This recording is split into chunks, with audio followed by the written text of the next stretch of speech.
Actually starting 7 match ಸೋತಾಗ ತುಂಬಾ ಬೇಜಾರಾಗ್ತಿತ್ತು. Virat like ಎಷ್ಟೇ effort ಹಾಕಿದ್ರು ಕೂಡ, ಇಡೀ ಟೀಮ್ RCB ಟೀಮ್ ಎಷ್ಟೇ ಎಫರ್ಟ್ ಹಾಕಿದ್ರು ಕೂಡ ಎಲ್ಲೋ ಒಂದು ಕಡೆ ಲಕ್ ಅನ್ನೋದು ಮೇ ಬಿ ಮಿಸ್ ಆಗ್ತಿತ್ತು ಅನ್ಸುತ್ತೆ, ಅವ್ರು ಗೆಲ್ತಿರಲಿಲ್ಲ. ಬಟ್ ಯಾವಾಗ ಅವರು ಮತ್ತೆ ಪ್ರತಿ ಮ್ಯಾಚ್ ಗೆಲ್ತಾ ಬಂದರು, ಇಡೀ ಫ್ಯಾನ್ಸಲ್ಲೂ ಕೂಡ ಎಲ್ಲೋ ಒಂದು ಕಡೆ ಓಕೆ ಇವ್ರಿಗೆ ಚೆನ್ನಾಗಿ ಆಡ್ತಿದ್ದಾರೆ, ಗೆಲ್ತಿದ್ದಾರೆ ಅಂತ ಹುಮ್ಮಸ್ ಬಂತು.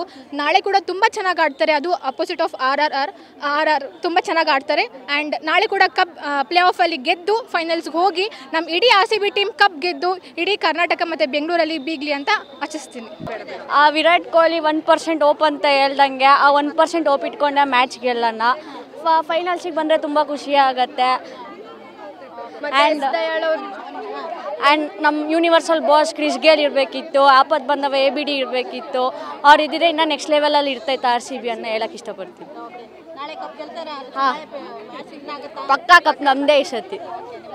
ದಯಾಳ್ ಅವ್ರ ಬೌಲಿಂಗೋಸ್ಕರ ಕಾಯ್ತಾ ಇದ್ದೀವಿ. ಹೋದ ಸರಿ ಆ 2 ಬಾಲಲ್ಲಿ ಹೇಗೆ ಕಾಯ್ತಾ ಇದ್ವಿ ಅದೇ ಥರ ಮತ್ತೆ ಏನಾದರೂ ಚಮತ್ಕಾರ ಮಾಡ್ತಾರೆ ಅಂತ ಕಾಯ್ತಾ ಇದ್ದೀವಿ. ಸೊ ಕಪ್ ನಮ್ಮದೇ ಬರುತ್ತೆ ಅಂತ ಅಂದ್ಕೊಂಡಿದ್ದೀವಿ. ಲಾಸ್ಟ್ ಮ್ಯಾಚಲ್ಲಿ ನೋಡಿದ್ರೆ ಹೋಪ್ಸ್ ತುಂಬ ಚೆನ್ನಾಗಿದೆ, ನೋಡೋಣ.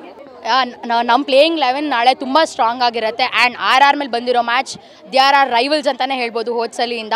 ಈ ಸಲ ಫೈನಲ್ಸ್ಗೆ RCB SRH ಬಂದರೆ, ಲಾಸ್ಟ್ ಟೈಮ್ ನಾವು SRH ಹೊಡಿಯೋಕ್ಕಾಗಲಿಲ್ಲ, ಈ ಸಲ RCB SRH ಬೀಟ್ ಮಾಡೇ ಮಾಡುತ್ತೆ, ಕಪ್ ಲಿಫ್ಟ್ ಮಾಡೇ ಮಾಡುತ್ತೆ.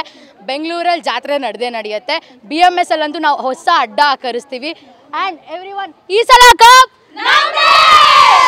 We are so excited. ಪಕ್ಕ ಗೆದ್ದೇ ಗೆಲ್ತೀವಿ ಅನ್ನೋ 100% ಹೋಪ್ ಅಂತೂ ಇದೆ. ಹೇಳೋದೊಂದೇ, ಈ ಸಲ ಹೊಸ ಅಧ್ಯಾಯ ನಮ್ಮದು. ನೋಡೋಣ, 100% ಗೆಲ್ತಾರೆ. ಕಿಂಗ್ ಕೊಹ್ಲಿ ಅಷ್ಟೇ. ನಮ್ಮ RCB ವಿನ್ ಆಗೋದು ತುಂಬಾ ಏನೋ ಕಾತುರದಿಂದ ಕಾಯ್ತಾ ಇದ್ದೀವಿ. ಸೊ ವಿನ್ ಆಗಲೇಬೇಕು RCB. ನಮ್ಮ ಮುಂದೆ 6 ಕನ್ಸಿಕ್ಯೂಟಿವ್ ರೋಸಲ್ಲಿ ವಿನ್ ಆಗಿದ್ದಾರೆ ಈ ಮ್ಯಾಚಸ್ನ. ಸೊ ಪ್ಲೇ ಆಫಲ್ಲೇ ಇಷ್ಟು ಲೈಕ್ ಫ್ಯಾನ್ಸ್ ಎಲ್ಲ ಎಷ್ಟು ಕ್ರೇಜಿ ಆಗ್ತಿದ್ದಾರೆ. ಸೊ ಇನ್ನೂ ಫೈನಲ್ಸಿಗೆ ಹೋದರೆ ಅಂತೂ ತುಂಬಾ ಚೆನ್ನಾಗಿರುತ್ತೆ. ಕಾಯ್ತಾ ಇದ್ದೀವಿ.